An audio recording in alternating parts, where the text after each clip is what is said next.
Quiero llamar su atención a una evaluación de lo que entendemos al decir las palabras libre albedrío. ¿Qué significa tener libre albedrío? ¿Qué significa ser un agente moral libre, una criatura volitiva bajo la soberanía de Dios? En primer lugar, déjenme decir que hay distintos puntos de vista en cuanto a lo que incluye el libre albedrío, que se usan en nuestra cultura, y creo que es importante que reconozcamos estos puntos de vista. Al primero lo voy a llamar el punto de vista humanista, el cual diría que es la posición más ampliamente aceptada de la libertad humana que encontramos en nuestra cultura. Y me entristece decir, en mi opinión, que es la postura más difundida dentro de la Iglesia, así como fuera de ella. En este esquema, el libre albedrío es definido como nuestra capacidad para elegir de forma espontánea. Las elecciones que hacemos no están de ningún modo condicionadas o determinadas por prejuicios, inclinaciones o disposiciones previas. Permítanme repetirlo, tomamos decisiones de forma espontánea sin antecedentes previos a la decisión que determinen nuestra elección, sin prejuicios, sin preferencias o inclinaciones previas. Viene literalmente por sí misma como una acción espontánea de la persona. Ahora, desde el principio puedo ver dos problemas serios que enfrentamos como cristianos con esta definición de libre albedrío. El primero es un problema teológico o moral. El segundo es un problema racional. Y en realidad debería decir que hay tres problemas, ya que todo el tema se centrará en el tercero. Pero empecemos viendo en este momento dos problemas. El primero es, como dije, un problema teológico o moral. Si nuestras elecciones son hechas meramente de forma espontánea, sin inclinación previa, sin preferencias, en cierto sentido lo que estamos diciendo es que no hay razón alguna para tal elección. No hay motivación o motivo para la elección. Solo sucede de forma espontánea. Y si así operan nuestras elecciones, entonces enfrentamos inmediatamente este problema. ¿Cómo podría tal acción tener algún significado moral? Porque una de las cosas, por ejemplo, que la Biblia se preocupa en cuanto a las elecciones que hacemos, no es solo lo que elegimos, sino cuál fue nuestra intención al hacer esa elección. Recordamos, por ejemplo, la historia de José cuando fue vendido como esclavo por sus hermanos. Cuando él se reúne con ellos años más tarde y ellos se arrepienten de ese pecado. ¿Qué le dice José a sus hermanos cuando los acepta y los perdona? Él dice, vosotros pensasteis hacerme mal, pero Dios lo tornó en bien. Así que Dios hizo una elección al respecto. Dios había elegido, al menos al permitir que esto pasara y que le sucediera a José. Sus hermanos tomaron una decisión en cuanto a qué hacer con José. Su inclinación al hacerla fue perversa.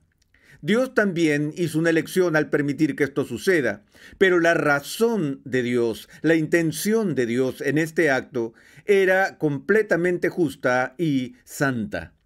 Entonces Dios, al considerar una buena obra, por ejemplo, no solo examina la acción externa en sí, el hecho, sino que también considera el qué, las motivaciones internas, la intención detrás del hecho. Pero si no hay motivaciones internas, si no hay intenciones, no hay intencionalidad real, usando el término filosófico, entonces, ¿cómo podría la acción tener algún significado moral? Solo sucede. Pero incluso más profundo que este problema, nos enfrentamos de inmediato a la pregunta de si en realidad se podría o no hacer tal elección. no simplemente si sería moral si se hiciera, sino que podría incluso una criatura sin ninguna disposición previa, inclinación, preferencia o razón hacer una elección. Veamos esto con un par de ejemplos.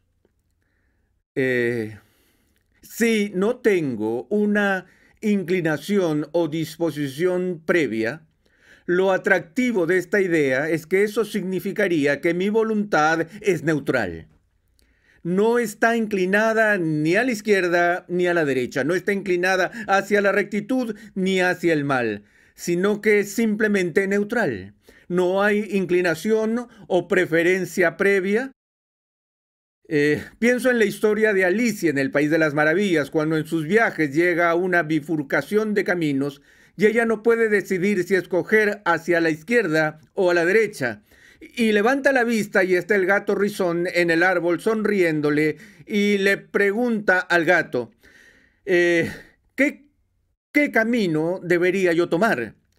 Y el gato Rizón responde diciendo, eso depende. ¿A dónde vas? Y ella responde, no lo sé. Entonces, ¿qué le dice? Entonces supongo que no importa.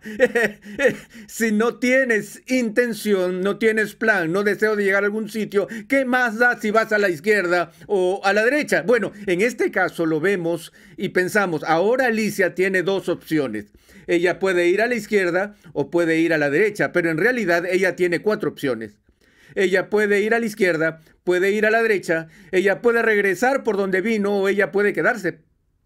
O puede quedarse parada y no hacer nada, lo cual es también una opción, quedarse allí hasta que perezca de inactividad. Así que tiene cuatro opciones. Y la pregunta que nos haremos es, ¿por qué tomaría alguna de esas cuatro opciones? Si no tuviese razón alguna o inclinación detrás de la elección, si su voluntad fuera completamente neutral, ¿qué le sucedería a ella en realidad? Si no hay razón para preferir a la izquierda o a la derecha, permanecer allí hasta el punto de regresar, ¿qué opción ella elegiría? Ella no haría una elección, ella estaría paralizada. Entonces, el problema que tenemos con la noción humanista de libertad es que se trata del mismo problema del conejo fuera del sombrero, que se queda sin sombrero y sin mago. Es algo que sale de la nada, un efecto sin una causa. Una elección espontánea, en otras palabras, es una imposibilidad racional. Tendría que ser un efecto sin una causa. Ahora, solo de paso, añadiría que desde una perspectiva bíblica, desde una perspectiva cristiana, el ser humano en su caída no se ve como estando en un estado de neutralidad con respecto a las cosas de Dios.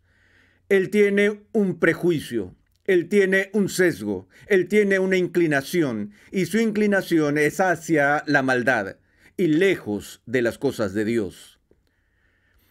Pero permítanme decirlo de paso, al observar varios puntos de vista cristianos sobre la libertad de la voluntad, personalmente pienso que el mejor libro que se haya escrito en este tema se titula simplemente La libertad de la voluntad, escrito por el más grande erudito de Estados Unidos, Jonathan Edwards. Y dicho sea de paso, esa designación del mejor erudito de Estados Unidos no es mía, viene de la Enciclopedia Británica, que ha votado a Jonathan Edwards como la más grande mente erudita que los Estados Unidos jamás haya producido, y su obra, La libertad de la voluntad, creo que es la evaluación más profunda y el análisis de esta espinosa pregunta que yo haya leído.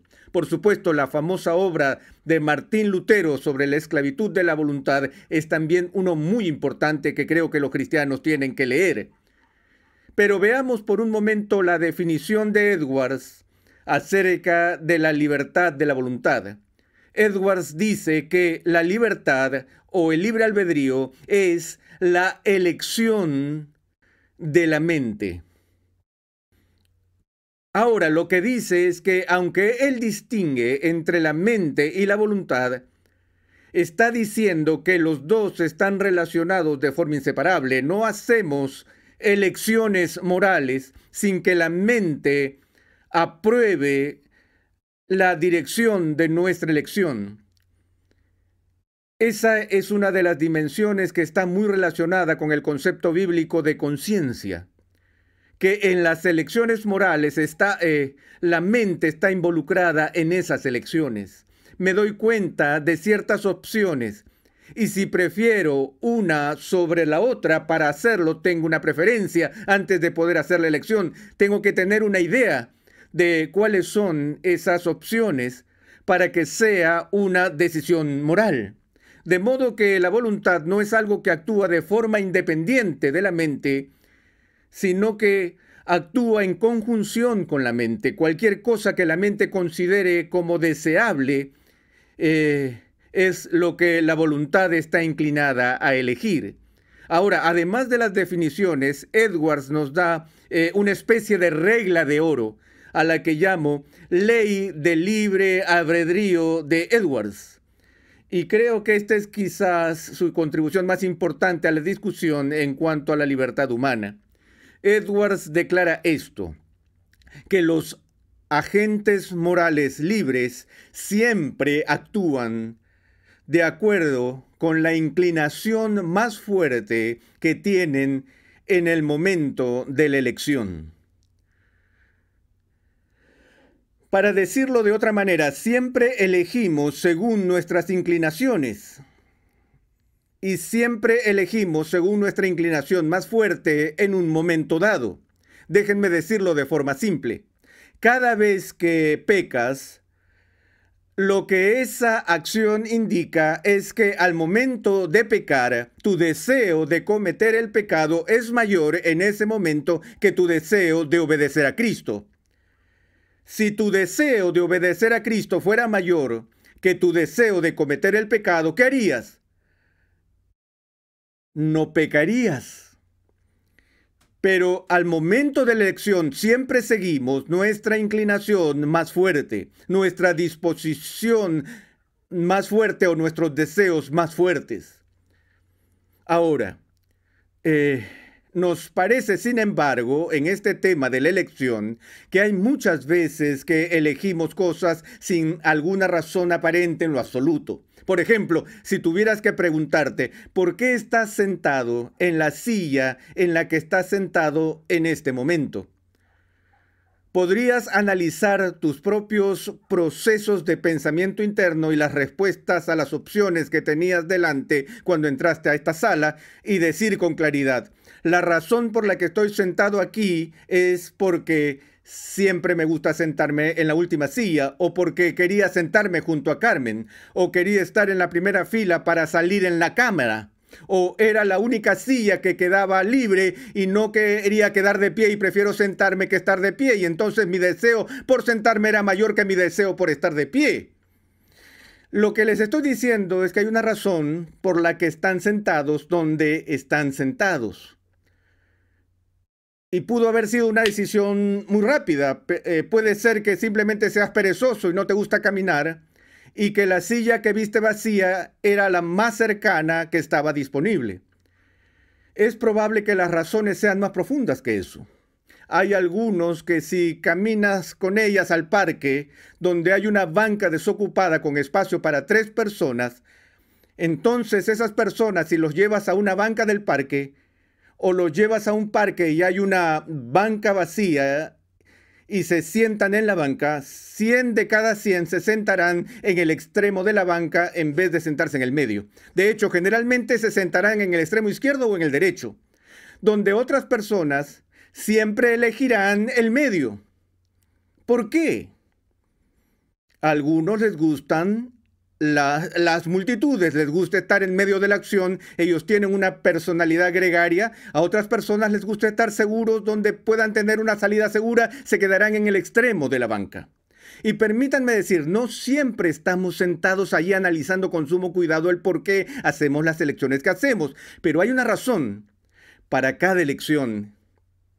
Y siempre actuamos de acuerdo con la inclinación más fuerte de ese momento. Ahora, Hay dos cosas que podemos plantear de inmediato para objetar la ley de elección de Edwards.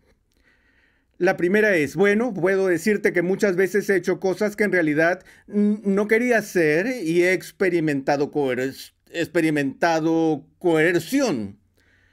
Bueno, la coerción involucra fuerzas externas que entran en nuestras vidas y buscan obligarnos a hacer las cosas que en igualdad de condiciones no elegiríamos hacer.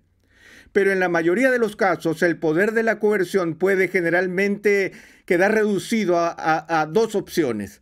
Puede reducir drásticamente nuestras opciones. El pistolero se acerca a mí en la calle, me pone una pistola en la cabeza y dice, tu dinero o tu vida. Él acaba de reducir mis opciones a dos, ¿cierto? Por fuerza externa y coerción.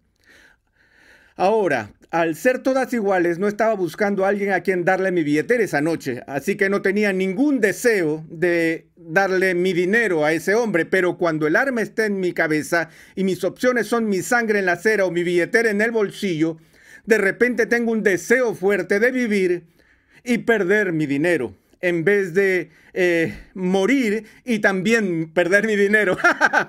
Entonces, en ese momento, mi nivel de deseo de vivir podría ser más fuerte que mi nivel de deseo de resistir a ese hombre, por eso le doy mi billetera. Ahora, podría haber personas en esa misma situación que dirían, prefiero morir antes que ceder a la coerción, aunque sé que si me niego a darle la billetera, me matará de todos modos y se llevará mi dinero. Aún así, de ninguna manera voy a ayudarlo. Entonces dicen, dispárenme, pero aún ahí su deseo de resistir es mayor que su deseo de no resistir, y entonces se resisten, ¿está claro? Por lo que incluso cuando nuestras opciones se reducen severamente y las fuerzas externas cambian nuestros niveles de deseo, porque este es el otro punto del que tenemos que estar conscientes, es que los deseos humanos fluctúan y son muchos. En situaciones donde hacemos elecciones es raro que solo elijamos entre dos opciones, o incluso solo entre una buena opción y una mala. Una de las elecciones morales más difíciles para un cristiano es entre cosas buenas. Tenemos dos oportunidades, pero no estoy seguro con cuál es la que puedo servir mejor a Cristo. Y eso resulta muy difícil. Sabemos que nuestros niveles de deseo cambian y fluctúan, pero la segunda objeción que puedo escuchar en la declaración del apóstol Pablo cuando dice, lo bueno que quiero no lo hago, y lo que no quiero es lo que hago. Y pareciera sugerir allí mismo que el apóstol Pablo, mediante autoridad apostólica, nos está diciendo que de hecho es posible que una persona elija en contra de sus deseos, elegir en contra de sus anhelos. Solo puedo decir en respuesta a eso que no creo que haya sido la intención del apóstol el darnos un tratamiento técnico de las complejidades del funcionamiento de la facultad de elegir. Pero lo que él está expresando es algo que todos experimentamos, que tengo dentro de mí un deseo de agradar a Cristo. Pero ese deseo presente no siempre triunfa cuando llega el momento de la verdad. Todo es igual como cristiano. Si me dijeras, Arsi, ¿te gustaría liberarte del pecado? Yo diría, por supuesto que me gustaría ser libre del pecado. Sin embargo, lo digo ahora hasta que la tentación del pecado me presione y mi deseo por ese pecado se intensifique y luego me rindo a él libremente. Porque cuando obro y actúo según mis deseos, estoy obrando y actuando libremente. Bien, déjenme continuar. Calvino, al examinar el asunto del libre albedrío, dijo, si queremos decir por libre albedrío que el hombre caído tiene la capacidad de elegir lo que quiere, entonces, por supuesto, el hombre caído tiene libre albedrío.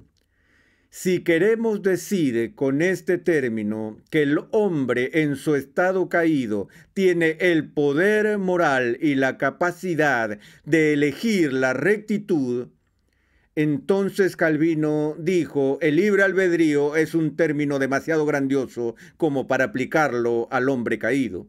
Y con esa opinión yo estaría de acuerdo. Hemos visto el punto de vista de Edwards, el punto de vista de Calvino. Ahora veremos el punto de vista sproulliano del libre albedrío, apelando a la ironía o a una forma de paradoja. Me gustaría hacer esta afirmación, que en mi opinión, cada elección que hacemos es libre y cada elección que hacemos está determinada. Cada elección que hacemos es libre y cada elección que hacemos está determinada. Ahora, eso suena completamente contradictorio porque normalmente vemos las categorías de determinar y libre como categorías mutuamente excluyentes. Decimos que si algo está determinado por otra cosa, quiere decir que es causado por otra cosa, pareciendo indicar que no puede ser libre. Pero a lo que me refiero aquí, de lo que estoy hablando, no es determinismo.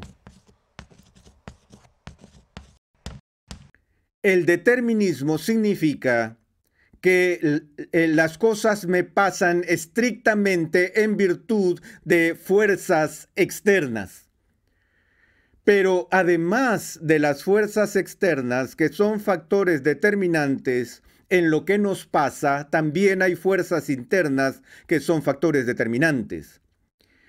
Lo que hemos estado diciendo todo este tiempo junto con Edwards y Calvino es que si mis elecciones fluyen de mi disposición y de mis deseos, y si mis acciones son un efecto que tienen causas y razones detrás de ellas, entonces mi deseo personal, en un sentido muy real, determina mi elección personal.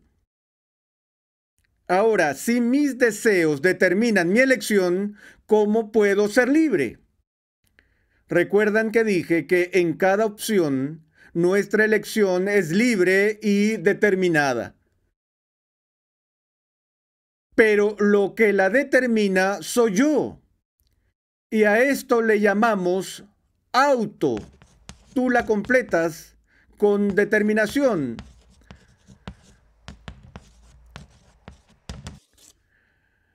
Autodeterminación, lo cual no es la negación de la libertad, sino la esencia de la libertad. Para que mi yo pueda determinar sus propias elecciones, es de lo que se trata el libre albedrío. Ahora, de manera simple, trato de plantear que no solo podemos elegir de acuerdo con nuestros propios deseos, sino que de hecho siempre elegimos según nuestros deseos. Y llevaré esto al grado superlativo y diré que de hecho debemos elegir siempre según la inclinación más fuerte en ese momento. Y esa es la esencia de la libre elección. Poder elegir lo que quieres. Ahora, el problema con el pecador, obviamente, no es que el pecador en su caída haya perdido la facultad de elección. Los pecadores todavía tienen mentes, pueden pensar, todavía tienen deseos, tienen voluntades, y la voluntad sigue siendo libre en la medida que sea capaz de hacer lo que el pecador desea hacer. ¿Dónde radica el problema? El problema está en la raíz de los deseos del corazón del ser humano caído, porque tiene una inclinación al mal, un deseo por el pecado. Él peca. Los pecadores pecan porque ellos quieren pecar. Por lo tanto, pecan libremente. Los pecadores rechazan a Cristo porque ellos quieren rechazar a Cristo. Por lo tanto, lo rechazan libremente. Y antes de que una persona pueda responder positivamente a las cosas de Dios y elegir a Cristo y elegir la vida, debe tener un deseo por hacer eso. Ahora la pregunta es, ¿conserva el hombre caído algún deseo en su corazón por Dios y por las cosas de Dios? Rápidamente presentaré nuestro siguiente tema, es la visión bíblica del carácter radical de la caída del hombre con respecto a su deseo por las cosas de Dios. Pero antes de llegar a este tema, vamos a concluir hablando de otra distinción que Jonathan Edwards ha hecho famosa. Él hace una distinción entre habilidad moral y habilidad natural.